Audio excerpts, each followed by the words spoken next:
ronquidos de placer. ¿Cómo se está Rooney durmiendo?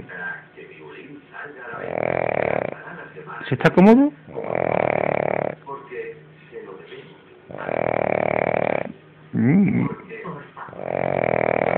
Qué agustito está.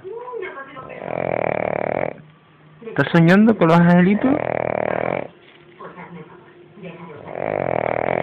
Ay, mi chiquilino, que estás roncando como un oso. Toda la noche y nadie podrá dormir en toda la casa.